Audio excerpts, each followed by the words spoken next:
नमस्कार. श्री स्वामी समर्थ. मी अर्चना आणि तुम्ही पाहत आहेत स्वामी भक्ती मराठी. मित्रांनो, मार्गशीर्ष महिना हा सुरू झाला आहे आणि मार्गशीर्ष महिन्यामध्ये आपण अनेक प्रकारच्या सेवा व उपाय हे करत असतो.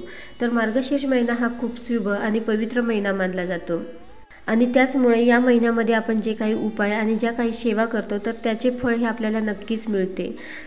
तर मार्गशीर्ष महिन्यामध्ये आपण माता लक्ष्मीची सेवा करत असतो. तर माता लक्ष्मीच्या सेवेबरोबरच आपल्याला भगवान विष्णूंच्याही सेवा करायची आहे, कारण माता लक्ष्मीला भगवान विष्णूंची सेवा केलेली अतिशय प्रिय आहे. तर ज्या घरामध्ये भगवान विष्णूंची सेवा केली जाते तर त्या घरातून माता लक्ष्मी कधीही काढता पाय घेत नाही. त्या घरामध्ये ती अखंड वास करते आणि त्यामुळे आपल्याला भगवान विष्णूंचीही सेवा करायची आहे. त्याचबरोबर या मार्गशीर्ष महिन्यामध्ये आपल्याला सत्यनारायणही करायचं आहे. तर सत्यनारायण कसे करावे, त्याचे नियम काय, अटी काय, तर याची संपूर्ण माहिती आपण या व्हिडिओमध्ये बघणार आहोत. तर संपूर्ण व्हिडिओ बघा आणि जे कोणी नवीन असेल या चॅनलवरती तर सबस्क्राईब करा.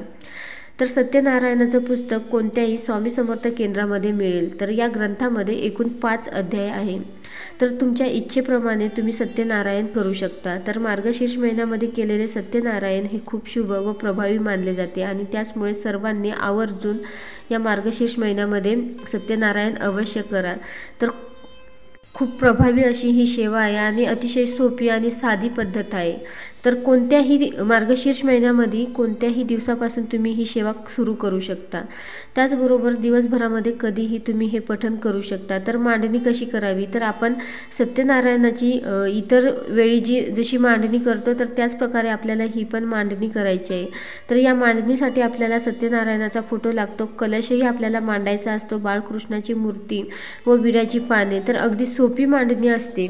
तर ही मांडणी केल्यानंतर तुम्हाला जितक्या दिवस सत्यनारायण करायचं आहे, म्हणजे या ग्रंथाचं पठण करायचं आहे, तर तितक्या दिवस आपण ही मांडणी तशीच ठेवायची आहे, ती उचलायची नाही. तर या मांडणीमध्ये गणपती बाप्पांचीही आपल्याला पूजा करायची आहे. तसेच पहिल्या दिवशी संकल्प करायचा आहे. तर आपण जी आपली इच्छा आहे तर ती इच्छा पूर्ण करण्यासाठी आपण ही सेवा करणार आहोत. तर संकल्प करताना आपल्याला ती इच्छा बोलायची आहे. तर सत्यनारायण ही सेवा आर्थिक प्रगतीसाठी व भगवान विष्णूंची अतिशय उच्च कोटीची सेवा मानली जाते. तर तुमच्यावर कर्ज आहे किंवा संतती प्राप्तीसाठीही तुम्ही ही सेवा करू शकता, नोकरीसाठीही तुम्ही ही सेवा करू शकता. तर पहिल्या दिवशी मांडणी केली की ती तशीच ठेवायची आहे. तर तुम्ही 11 दिवस हे ग्रंथाचं पठण करणार असाल, तर तुम्ही 11 दिवस ही सेवा करणार असाल तर 11 दिवस आपल्याला ही मांडणी तशीच ठेवायची आहे. तसेच फुलं आपण वाहतो तर ती फक्त फुलं उचलून घ्यायची आहे आणि दुसरी फुलं त्या जागी ठेवायची आहे. त्याचप्रकारे आपण जी विड्याची पाने ठेवतो तर ती विड्याची पाने तुम्ही 2-3 दिवसांनी बदलू शकता.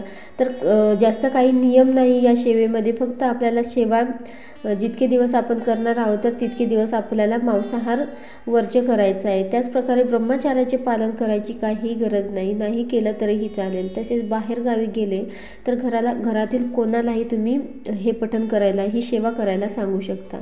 तसेच सुतक असेल तर सुतकामध्ये तुम्ही ही सेवा करू नये. मासिक धर्म असेल तर घरामध्ये कोणालाही तुम्ही ही सेवा करायला सांगू शकता. तसेच रोज आपल्याला नैवेद्यामध्ये थोडासा शिरा करायचा आहे.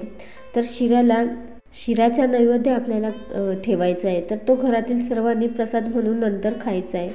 व रोज आपल्याला अध्याय वाचायचे आहे. तर रोज आपल्याला या ग्रंथातील 5 अध्याय वाचायचे आहे. तर या ग्रंथामध्ये एकूण 5च अध्याय आहे आणि हे 5ही अध्याय आपल्याला रोज वाचायचे आहे.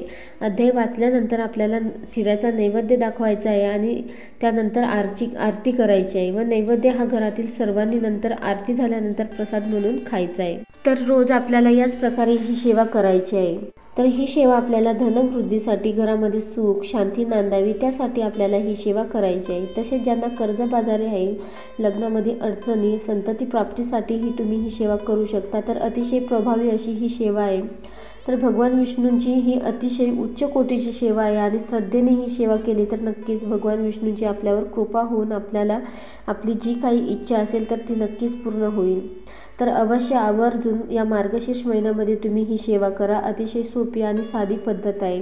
तुमच्या ज्याही काही इच्छा असतील तर त्या नक्कीच पूर्ण होतील. व्हिडिओ जर आवडला असेल तर लाईक करा, कमेंट करा, शेअर करा आणि सबस्क्राईब करा. श्री स्वामी समर्थ.